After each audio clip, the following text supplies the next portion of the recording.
नमस्कार, मैं श्रेया। आप देख रहे हैं द रेड इंक। अभी हम मौजूद हैं लखनऊ में बसपा कार्यालय के बाहर और मायावती जी लगातार बैठकें कर रही हैं और आज उन्होंने मुस्लिमों की बैठक बुलाई थी जिसमें क्या कुछ अंदर हुआ वो हम लोगों से जानेंगे। तो सर, सबसे पहले क्या नाम है आपका? मेरा नाम एहसान है, मैं गाजीपुर से हूँ। हाँ, क्या कुछ बातें हुई अंदर? मुस्लिम समुदाय को पूरी तरीके से जोड़ने के लिए हमको दिशा निर्देश दिए गए हैं, जिसमें हमको बूथ स्तर से लेके कमेटी स्तर से लेके और विधानसभा स्तर तक हमें गठन करना है टीम का और अपनी दलित समुदाय और मुस्लिम समुदाय को एक करके आगे बढ़ना। क्या लगता है कि अचानक से दलित समुदाय और मुस्लिम समुदाय को एकजुट करके मायावती जी क्या नया करने वाली हैं इस बार? नया क्या करने वाली? अब तक क्या मुसलमानों का सिर्फ वोट लेना दूसरी पार्टियों ने लिया और उसके बाद क्या किया? मुसलमानों को सिर्फ ठगाई तो महसूस हुआ। इतने सालों से 2012 में सपोर्ट किया गया, 14 में भी सपोर्ट किया गया, 17 में भी सपोर्ट किया गया, 19 में भी सपोर्ट किया गया, 22, 24 कब तक करेंगे? कब तक आप वोट लेते रहेंगे? अच्छा, आप क्या कहेंगे? जैसा ये कह रहे हैं कि लगातार मायावती जी बैठकें भी कर रही हैं, तो क्या लगता है कि इसका क्या चुनाव पर इसका क्या असर पड़ेगा, क्या फायदा होगा? देखिए, चुनाव पर इसका जो सीधा असर है वो सीधा जनता से, क्योंकि आप देख रहे हैं जिस तरह से मुसलमानों के मुद्दे हो रहे हैं और जो मुसलमानों के ठेकेदार बनते हैं, जो उत्तर प्रदेश में इंटरनेशनल पार्टी अपने आप को कहते हैं, जिनके 37 सांसद हैं, मुसलमानों की ठेकेदारी तो करते हैं, लेकिन जब मुसलमानों को मुद्दे आते हैं तो उस पर खुल के बात नहीं करते। आज मुस्लिम समाज भाईचारा संगठन जो मंडल स्तर पर बना है, उनको बहन जी ने बुला करके जो मंडल संयोजक हैं, एक एससी एक मुस्लिम, ये लोग जाके विधानसभा में संयोजक बनाएंगे और माननीय बहन जी ने जो अपनी सरकार में काम किया है उन कामों को बता करके हम सर्व समाज के साथ साथ मुस्लिम समाज को भी बीएसपी जोड़ने का काम करेंगे। एसआईआर को लेकर के निश्चित है, उसमें जो चुनाव की गाइडलाइन होगी उसके आधार पर काम किया जाएगा। अध्यक्ष जी, लगातार बहन जी बैठकें कर रही हैं, आज की बैठक में क्या कुछ दिशा निर्देश दिए गए? माननीय बहन जी ने आज मुस्लिम समाज भाईचारा संगठन बनाने का काम किया है, जिसमें मंडल स्तर पर हमारे 2 संयोजक बने हैं, एक मुस्लिम समाज के, एक एससी समाज के, और ये जाकर के विधानसभा पर संयोजक बनाएंगे। और जो माननीय बहन जी ने अपनी सरकार में जो काम किया है, क्योंकि और जो पार्टियां हैं ये तो खाली घोषणा करती हैं, ये वादा करती है हम आएंगे तो ये करेंगे। मैं उनसे पूछना चाहता हूँ अब तक क्या किया ये बता दो। और माननीय बहन जी ने प्रेस विज्ञप्ति भी जारी किया है, हवाई नहीं, लिखित में जारी बहन जी ने किया है। जो काम बहन जी ने किया है उसी काम के आधार पर हम लोगों को जोड़ने का काम करेंगे और 27 में पूर्ण बहुमत की सरकार जनता के गठबंधन के बल पर बनाने का काम करेंगे। क्या लगता है इस मीटिंग के बाद कितना मुस्लिम लोग एक्टिव होंगे? निश्चित है कि हर समाज, आज एससी समाज भी पूरा लामबंद हुआ है, ओबीसी समाज भी और मुस्लिम समाज भी कह रहा है कि अब अगर सब समाज का भला कहीं है तो उसके साथ साथ मुस्लिम समाज का भी भला अगर कहीं है तो बहुजन समाज पार्टी में है। हम घोषणा नहीं करते हैं। आज तक सारी सरकारों को देख लो, सबसे ज्यादा बड़े बड़े विभाग 18-20 विभाग के अगर मिनिस्टर किसी पार्टी ने बनाया था तो बहुजन समाज पार्टी ने बनाने का काम किया था। लेकिन इन बैठकों को चलते विपक्ष भी जो है वो लगातार निशाना साधने से नहीं चूक विपक्ष बौखलाहट में बोल रहा है। हाँ, अगर हम ताबड़तोड़ काम करते हैं तब उनको बौखलाहट होती है, अगर हम अंदर अंदर बूथ पर काम कर रहे हैं तब बौखलाहट हो रही है। उनकी बौखलाहट को हम क्या करेंगे? जो मर्जी बोले। हमारी माननीय बहन जी ने कहा है कि 2027 में हम पूर्ण बहुमत की सरकार बनाएंगे और हमारे एक एक बूथ तक के कार्यकर्ताओं ने ठाना है कि 2027 में 403 सीट की तैयारी होगी और 226 सीट हमारी होगी। बहुत बहुत शुक्रिया। विश्वनाथ पाल जी से बात कर रहे थे और उन्होंने बताया है कि बहन जी ने दिशा निर्देश दिए हैं कि सभी बूथ स्तर पर लोगों को काम करना है और 2027 में चुनाव की तैयारी पूरी हो चुकी है और ये जीत कर ही रहेंगे। अभी और आगे लोगों से भी बात करेंगे, उनसे भी जानेंगे कि क्या कुछ अंदर हुआ। सर, क्या नाम है आपका? मेरा नाम हाजी सरफराज राइन है, सहारनपुर मंडल प्रभारी।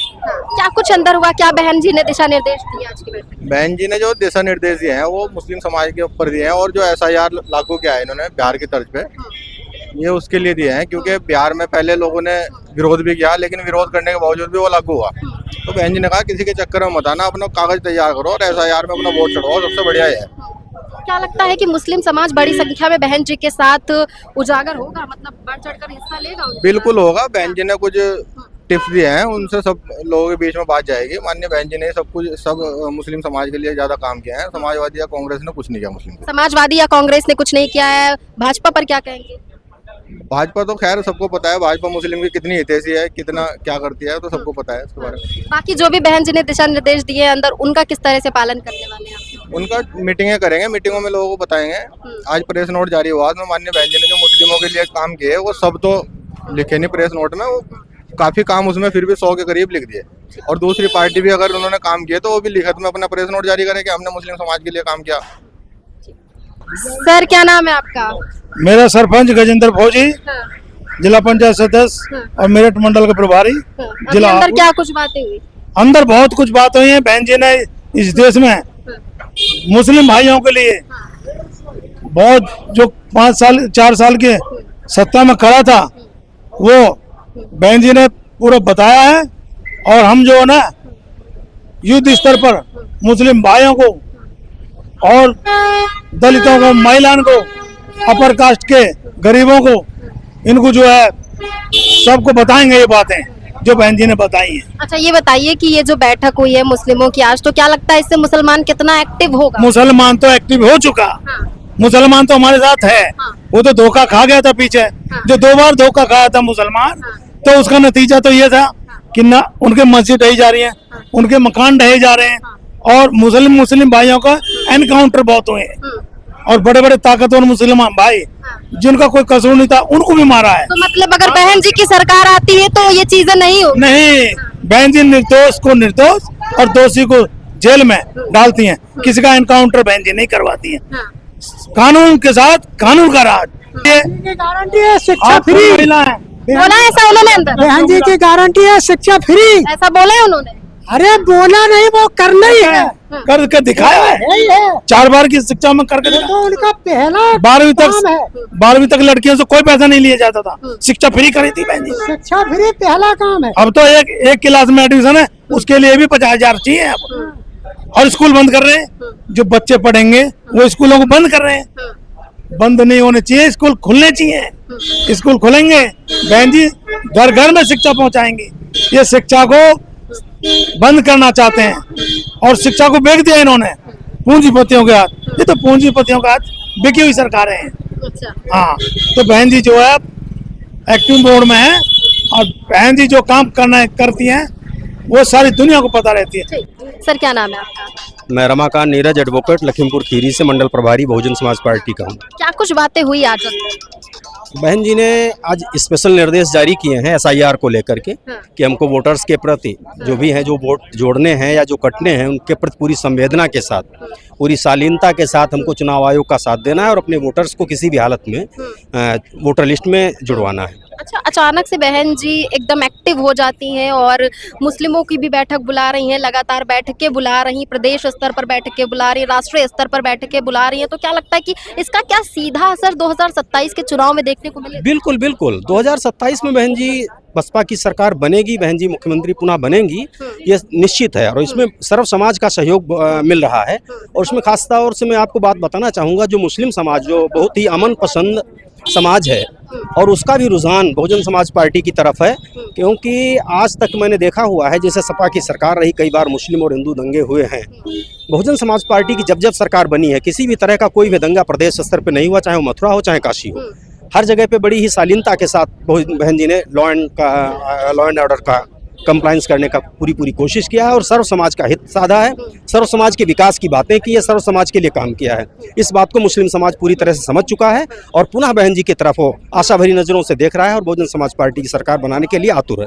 ठीक है, किस तरह से आप लोग भी कार्य करने वाले हैं, उनके दिए हुए दिशा निर्देशों का किस तरह? बहन जी ने जो भी दिशा निर्देश दिए हुए हैं हम लोगों को, उस हिसाब से हमें पूरी तौर से बूथ स्तर पे, सेक्टर स्तर पे हमें अपने पूरे कार्यकर्ताओं को जागरूक करना है और उनको बहन जी के पूरे समाज में, पूरे प्रदेश में किए गए अपनी शासनकाल में कार्यों को बताना है कि उन्होंने बहन जी ने किस तरह से बड़े ही निचले तबके से लेकर जो आदमी बहुत ही पिछड़ी लाइन में खड़ा हुआ था और उसको अधिकार दिला करके उसको आगे करने का काम किया है। ये सारी चीज़ें बहुजन समाज पार्टी के सभी जाबाज कार्यकर्ता बूथ स्तर तक ले जाएंगे, उनको समझाने का प्रयास करेंगे, उनको याद दिलाएंगे बहन जी का शासनकाल कैसा रहा।